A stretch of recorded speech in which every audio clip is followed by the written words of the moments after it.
Hey guys, welcome to the Royals podcast. I'm Amanda. I'm Abby. I'm Izzy. I'm McKenna. I'm Diego. And we are your Royals.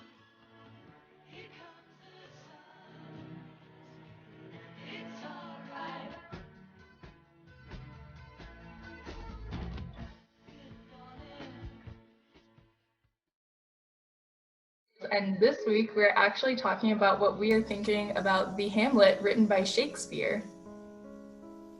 Woo.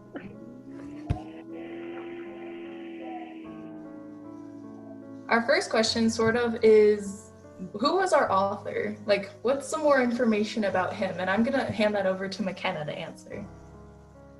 Well, William Shakespeare was an English writer, actor, and poet.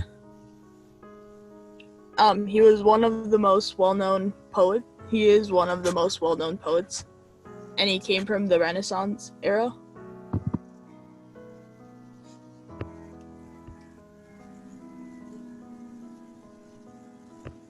A lot of his personal life is a mystery, but it was believed to be that he was born in April of 1564.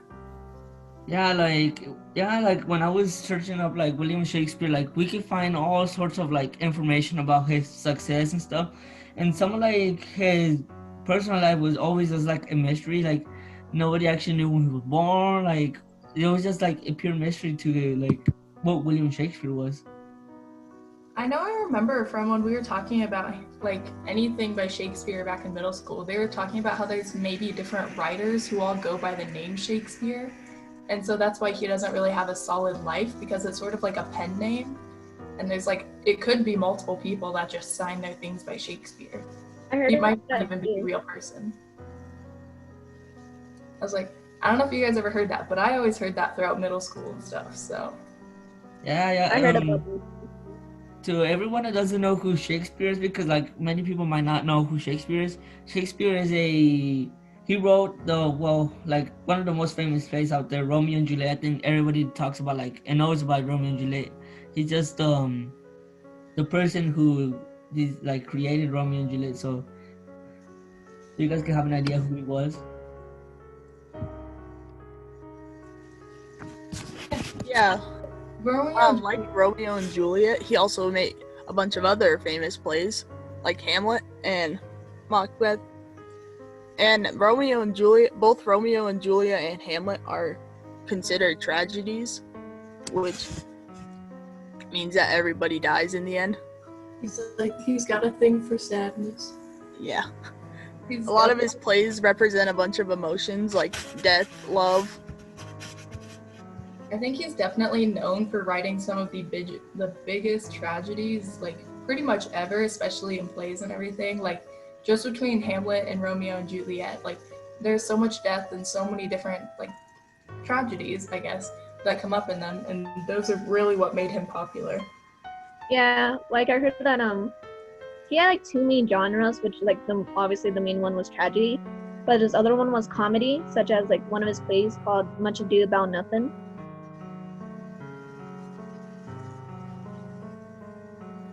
Yeah, like his plays were always just like he had like this one theme instead of like just pure love and pure like innocence. Like there was always this back turn, like Romeo and Juliet. There was like this love scenes up like at points, but after that, at the end, like Romeo and Juliet died, so there wasn't really a happy ending.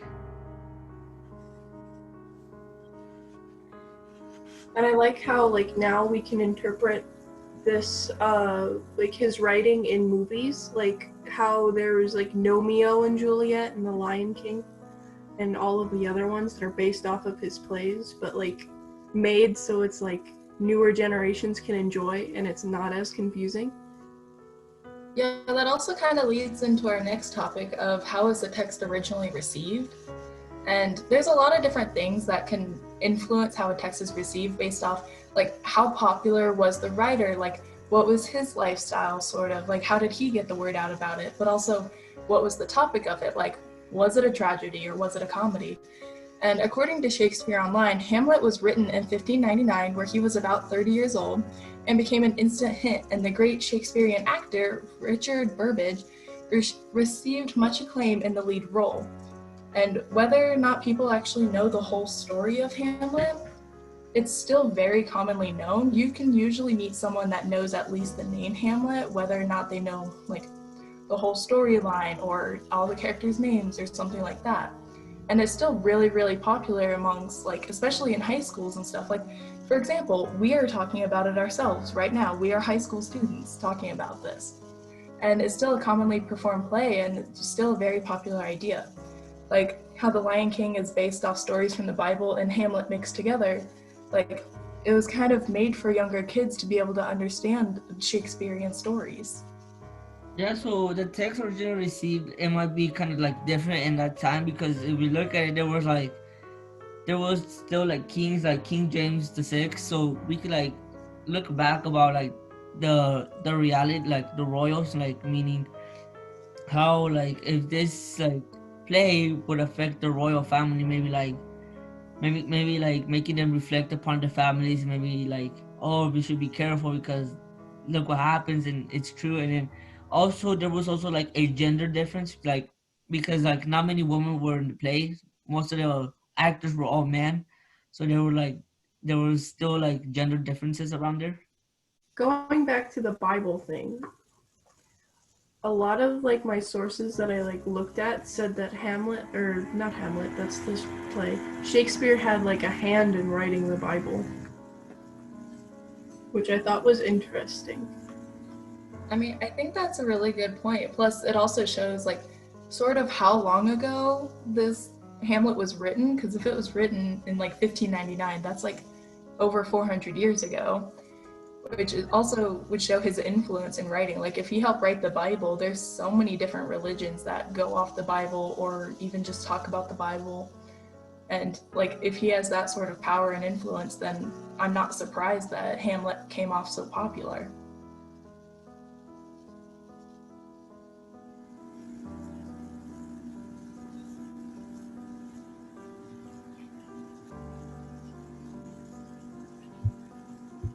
I mean, that's a very good point, actually.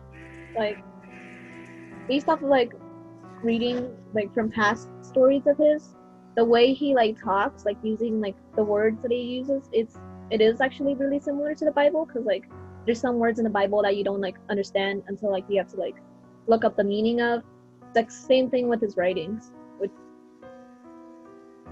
Yeah, they're all sort of like old language and like old words used, like sort of our slang words used now, I doubt will be used in a couple hundred years. So it's like they had their own version of slang.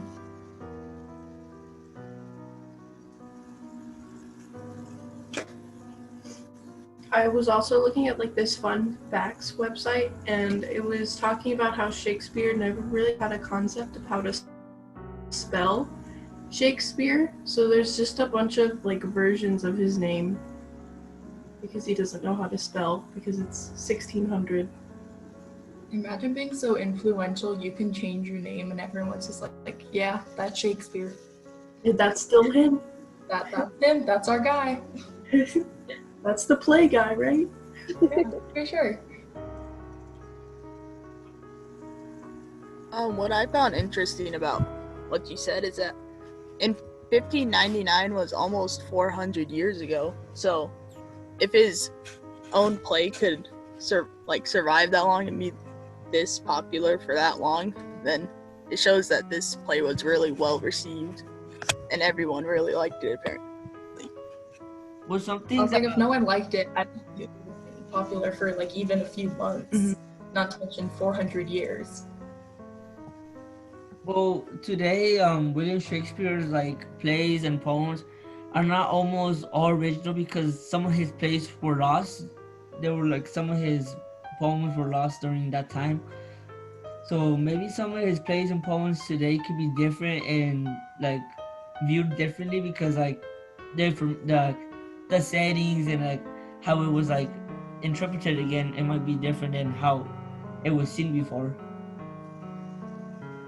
I think another thing is, like you were saying, a bunch of his poems and plays and stuff were lost. So maybe he did write more than just tragedy and comedy. Maybe he had like some love stories. They just weren't as popular.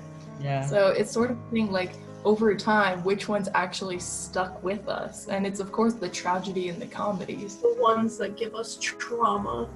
I think it's the ones that we can like relate to and be like, oh, look at that. They're really sad about this happening, or there was a war and this happened. And so we just kind of carry on our own experiences with us.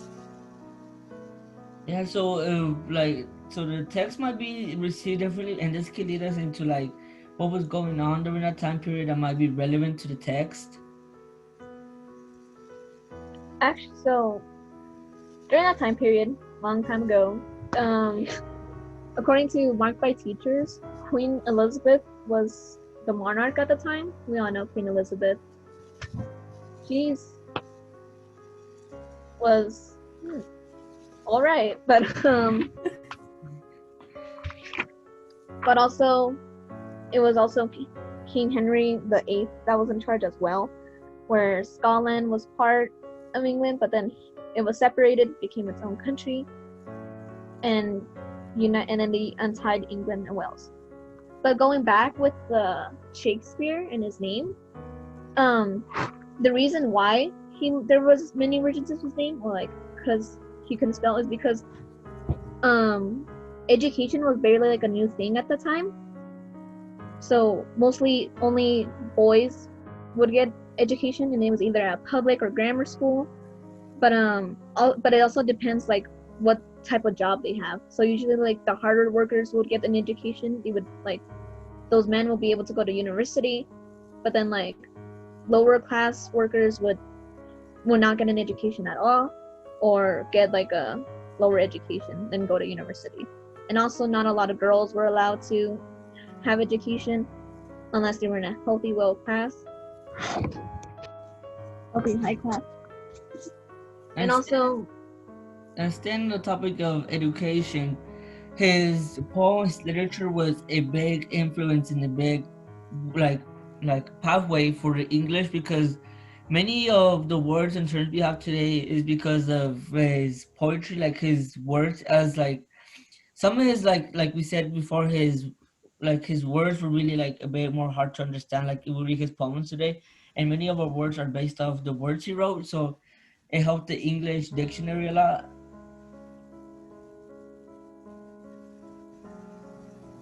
Yeah. But they also like learned about morals in school and how to be polite and all that stuff. But that was technically the education during the time. And then the way they lived is obviously way different from now, because their economy was based on farming, where they relied on growing food, crops, all that stuff, and then herding to get supplies from cows, to get leather and all that stuff. But then also during that time there was a food shortage where they lost a lot of food. And I'm pretty sure I learned this in middle school. When they were like making plays, they would have to bring in food in order to like get a seat at the plays. So I thought that was really cool.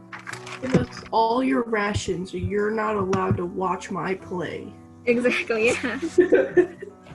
I mean, it kind of makes sense if you think about it, because currency wasn't anywhere near as popular then. It was mainly based on just trading and like your own self-sufficiency. Like it wasn't really a giant economy and all the currency braiding into each other.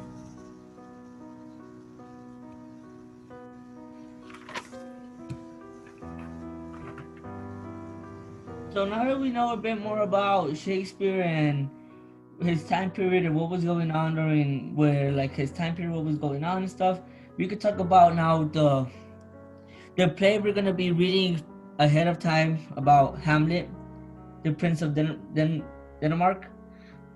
So we looked up some covers on the internet about the book. Of course, we haven't read the book yet, but we're on it.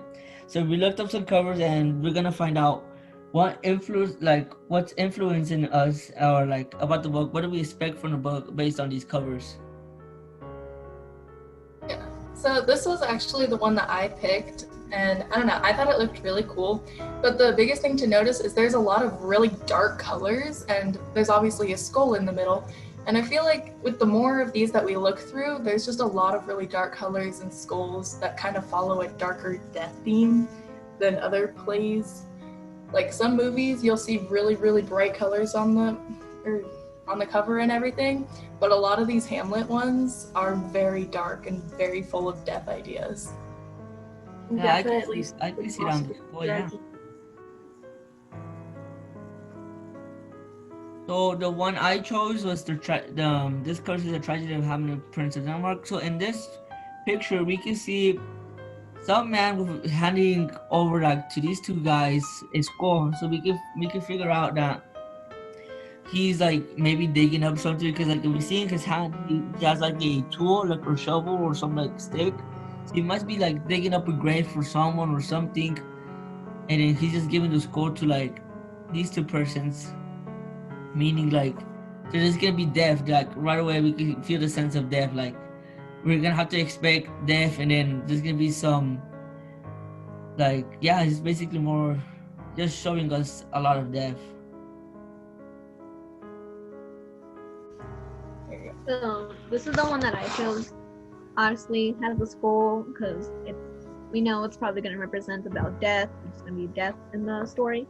But also what caught my eye was the crow, because what I also learned like throughout like middle school and literature, that crows represent bad luck, or it's like supposed to foreshadow something bad is going to happen. Yeah, So crows can also represent death. Crows are mainly used, like crows also represent like, because crows eat meat, so it can represent like flesh. So maybe a crow is gonna eat something, or just signify a like an obscene scene of death. Yeah, that's why I was like, thought this was really interesting, because it's not giving like just like the skull representing death, but it's also foreshadowing like some, not just like the tragedy that would happen.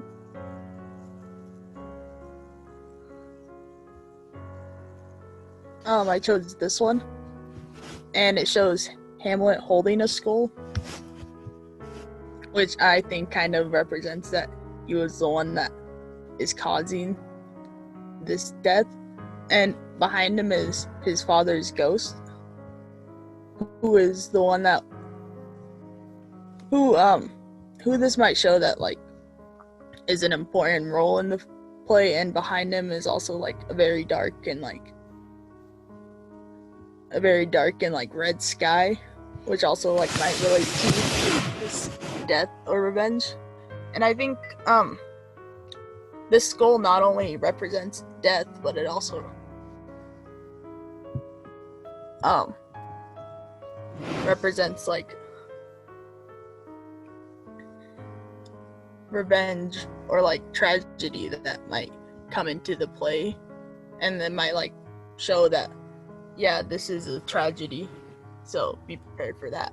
One thing I noticed about this cover in particular is that the way he's holding the skull almost looks like he's trying to protect it, like maybe it belonged to a friend, or it like sort of is still a friend to him, or at least a beloved possession. Like it looks like he's trying to protect it from whatever he's running from. It's just a whole castaway thing. He's just gonna befriend this skull. He got lonely. Everyone else died.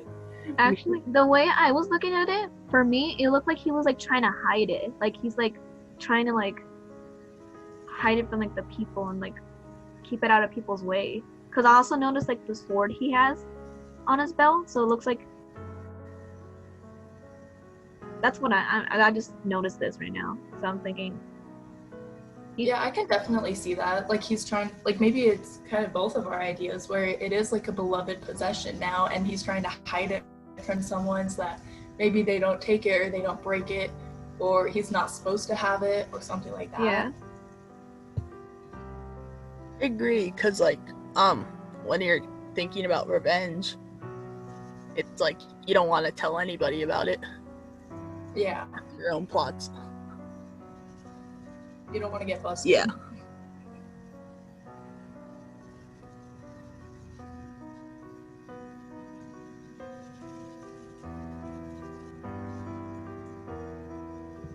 Abby, I think this one's you. Oh yeah, this one is me. So I chose this one because it was like kind of colorful and it kind of like stood out to like from the other ones.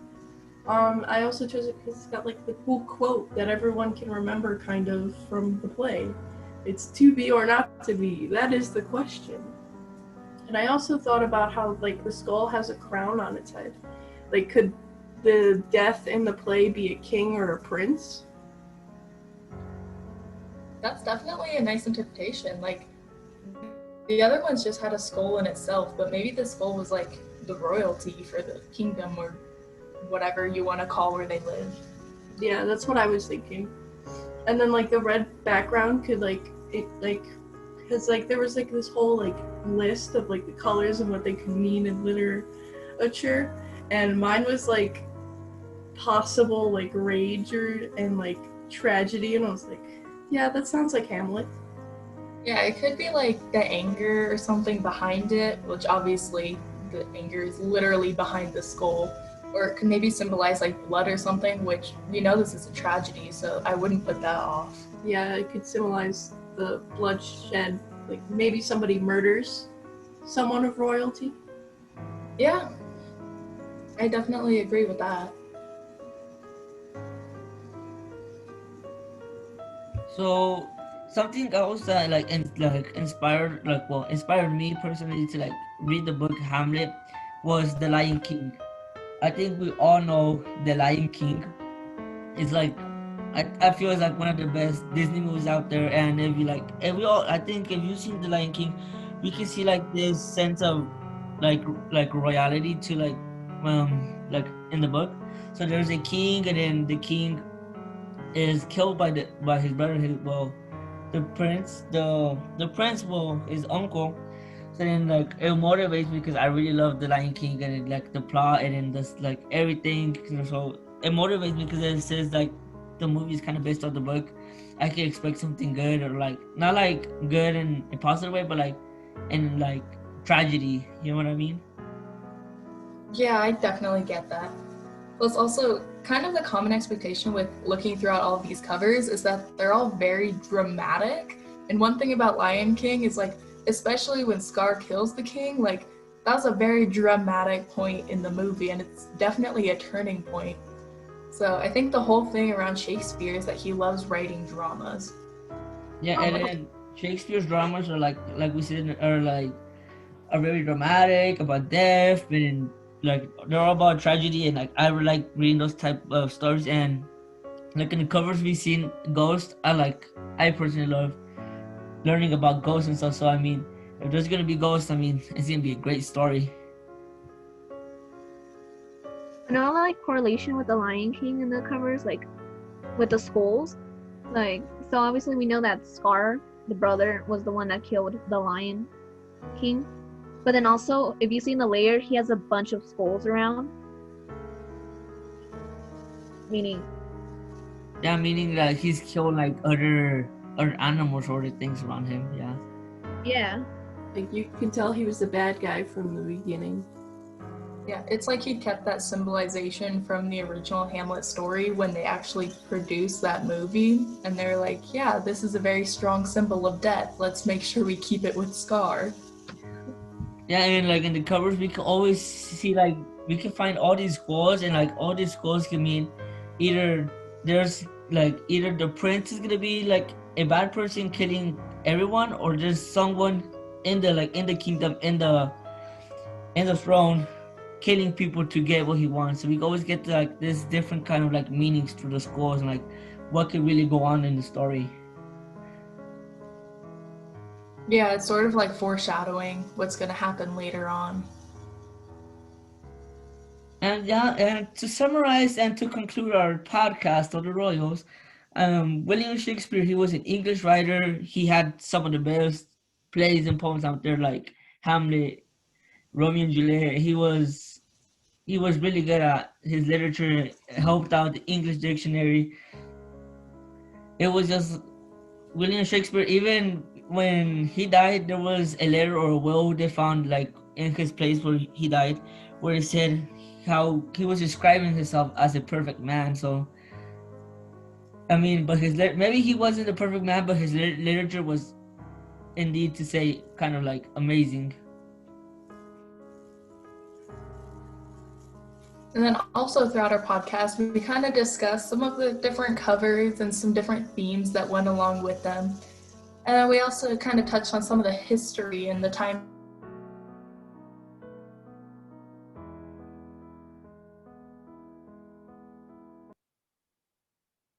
period that this. All right, well, if not, thanks for listening to the Royals podcast, and make sure to tune in next week where we'll be discussing the first few acts of Shakespeare's Hamlet. See you guys Bye. later.